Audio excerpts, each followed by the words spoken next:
everybody, it's Benny One, and I'm back at you again with another ranking video. It's been a minute. I try to, if a movie series has more than like 3 movies, I most likely do a ranking video for them. So we are going to be ranking the Pirates of the Caribbean movies, everybody. That is right. This is a fun franchise. It's a franchise based off of a freaking ride in Disney World. You would not think that it would create, let alone a successful movie franchise, but the first movie, yeah, we'll get to that. We will get to that. This also spawned great acting careers for some people. It also launched some actors that were already known into A-list type stuff, like being top tier actors, and basically like Johnny Depp set Johnny Depp's career up for like 20 years basically. So it's a great franchise. It's fun. There are obviously ups and downs with the movies, and this is my opinion. We all have our own opinions about rankings, and that's cool. I want you guys to share down in the comments what your guys' rankings are of the Pirates of the Caribbean movies. Let me know what your guys' are. We can talk about them, because I guarantee you I have some of these movies placed on this list differently than some of you will have yours. So we all have different opinions, and that's okay. We can talk about it and argue about it in a friendly manner. You know what I'm talking about? So let's dive into it. So number 5, right off the bat, we have On Stranger Tides, everybody. The 4th Pirates of the Caribbean movie. So after the big epic conclusion to the original trilogy that At World's End was, the 3rd movie, we have a very scaled back version of the Pirates movies. This movie scaled things way back, which is what a lot of franchises do when they have their big epic trilogy ending movie and they decide to keep on making the movies in the franchise. Usually the movie after that is very scaled down, scaled back. They ground it again. And I feel like this movie was more focused on having one plot line instead of all over the place plot lines and crazy, you don't know who's doing what, whose side who's on, like in parts 2 and 3. So it follows, a more streamlined and simple plot line in this movie. So the problem with this movie is I find it kind of boring. The middle act of the movie is very boring. There's really nothing going on. And my biggest issue with the movie is they made Jack the main character. Jack Sparrow is not the type of character in a movie that you make your movie the main character of. He's that side character that makes your other main characters better on screen because of his presence and the type of character that he is. He's that jazz and spice that gets added into the movie that lifts everything up about the movie. He's entertaining, he's funny, he's goofy, he's all over the place, you don't know whose side he's on. He's not main character material. And that's where this movie really fails, is they made Jack Sparrow the main character. He's not a main character in this franchise, except for in this movie. I mean, he is one of the main characters, but he should not be the focus of the movie. And this movie's too long. This movie was way too long. They should have had it should have been shorter. So that's why I put this one at number 5. I think the movies there's a jump up from here. This is clearly the worst movie on my list. So at number 4, we have the 3rd one, At World's End. The movie's epic. I'm going to say that right now. I enjoy it. I think it's entertaining. And it's grand. It is so grand in scale. It feels epic. And I can respect that with what they were doing. They had all these storylines, all these plots, all these characters, changing sides, changing who they're fighting for, changing what they're doing. It's crazy epicness. I can respect it. But at the end of the day, as entertaining as it is, the story and the plot really suffer because of that. Really suffer because of it. I do think by the end of the movie, it's a pretty good conclusion to the trilogy. If they wouldn't have continued the movies, I think I would have been happy as a whole as the trilogy ending with this movie. So, but like I said, the movie's so massive and so all over the place. It's very unfocused. The story takes a back seat, and the plot, the writing, just takes a back seat in this. I wasn't a big fan of the whole Jack Sparrow and Davy Jones locker part. I thought and that was the beginning of the movie, so it was just, I don't know. I just didn't really like it. The movie was very unfocused. It was a mess, but it's entertaining though. All these movies are entertaining, but yeah, it's just a very unfocused, grand, epic third final chapter in a trilogy. So, but it's entertaining. So that was number 4, everybody. Number 3 is Dead Men Tell No Tales, the newest Pirates of the Caribbean movie. That's right, everybody. I actually enjoy this movie.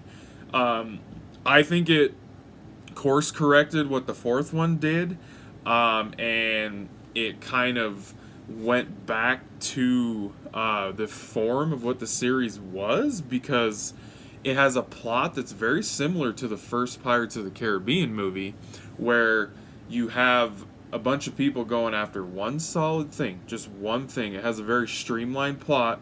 It's not all over the place. They're going after Poseidon's Trident, and they have this ship not full of, dead pirates, but they're like ghost pirates, and they're like the main villains. And then you have Jack and Barbossa, and then you have the English like military people. It's very similar to the first movie, and they also corrected what they did in the fourth one. Jack Sparrow is not the main character in this movie. I will say at times that Jack Sparrow is a little bit annoying in the movie at times, not gonna lie. I feel like maybe his character has run its time in these movies, honestly. I feel like he lost a little steam in this one, but he's still entertaining, he still makes you laugh. But yeah, I thought this movie was entertaining. The story, the plot, the characters are all written better in this one than the fourth one. This is probably the third, most definitely the third one, and maybe the second one even. But I do enjoy the second one more than this one. But yeah, I thought this one was enjoying. I like the Poseidon storyline with the trident. I love Poseidon. He's one of my favorite Greek gods. Yeah, the movie was just, I felt it was such a good return to form compared to what the fourth and the third one was. And I really enjoy Barbossa in this movie. I love where they took his character, and I thought he had a fitting end in this entire franchise. I thought they did his character justice, because I wasn't quite sure what the hell they were doing with this character in the fourth movie, so I was happy with what they did with it in this one. So that was my number 3. My number 2 is going to be Dead Man's Chest, everybody. That's right, the sequel to the original. I enjoy this movie. A lot of people hate this movie. I feel like it's entertaining. They kick it up a notch from the first one. It's grander. It's a little more epic. I feel like our main 3 characters get some evolution, and they change, and I like the way that they're changing them and the direction that they took all of them. Davy Jones is a great new villain in the movie. He looks cool. I thought the CG in these movies looked great, honestly, for when they were made, because they were made in like the 2000s, so when CG could be either really good or it could be really shitty looking. But there's shitty looking CG today still. But yeah, I found it entertaining. Yeah, the story and the plot are kind of a muddled mess here and there, and it's not as well written as the first one or even the third one, but it is entertaining. I know some people have this movie dead last on their rankings, but that's what's cool about it. We all have our opinions about movies, and we all view movies differently. I just find this movie entertaining. There's a Kraken in it, for Christ's sakes. Like, it's darker, yes. This movie's darker. The third movie is darker. It's not as, like, lighthearted and fun and adventure. I mean, it's full of adventure, but the whole series is. But it does get darker. This one gets a little darker. It takes that little Empire tone to it, where the second movie gets dark. But I just enjoy the movie, and the runtime. The runtime's a little less in this one than the third one and the fourth one, so, and I think the movie benefited from that, because sometimes these movies that are big, epic, and grand, movies that are long, that don't have good story and character plot lines and stuff like that, that's where they start to lose people. And this one, I felt like the runtime was just good and perfect enough for what this movie was doing. And I liked where the movie ended and left off because of where some of our main characters were. So that was my number 2. And of course, my number 1, you guys, is The Curse of the Black Pearl, the original movie. So you would not think that, like I said in the beginning, a movie based off of a freaking theme park ride at Disney World would, let alone make an amazing movie or set in place a franchise of movies that is 5 movies now. You would not have ever thought that. You'd be like, you guys are crazy. You're high. What are you thinking? But damn it, this movie is timeless.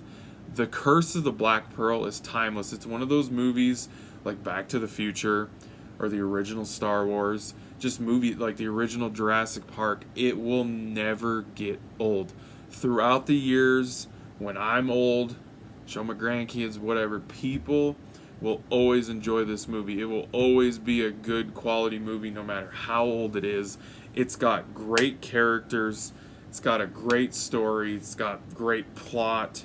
It's awesome. Great stuff. And like I said, this movie introduced us to Jack Sparrow and launched Johnny Depp's acting career into the A-list tier. Like, this dude was set up for years after this, and it was just such a fun new pirate character that we'd never seen on a big screen before. And we had 2 awesome main characters played by Keira Knightley and Orlando Bloom. I mean, we have our villain Barbossa and his dead freaking pirate crew and ship, the Black Pearl. And the story was so focused and written so well. They did such a great job with this movie. It's a very entertaining movie. It never gets old, like, ever. It is clearly the best movie in this franchise, without a doubt. Not that the other movies aren't entertaining, and I mean, I think the whole franchise as a whole is very entertaining, but I had to put it at number 1. It's the clear-cut best movie in the franchise. So that was my ranking for the Pirates of the Caribbean movies, everybody. I hope you guys all enjoyed it. Please share yours down below so we can chat about it. I'm interested to see where some of you guys put these movies. I'm pretty sure most people will put this one at number 1. So, but yeah, thanks for watching, everybody. Like the video if you like this. I appreciate it. And I'll be catching you on tube laters because I have spoken.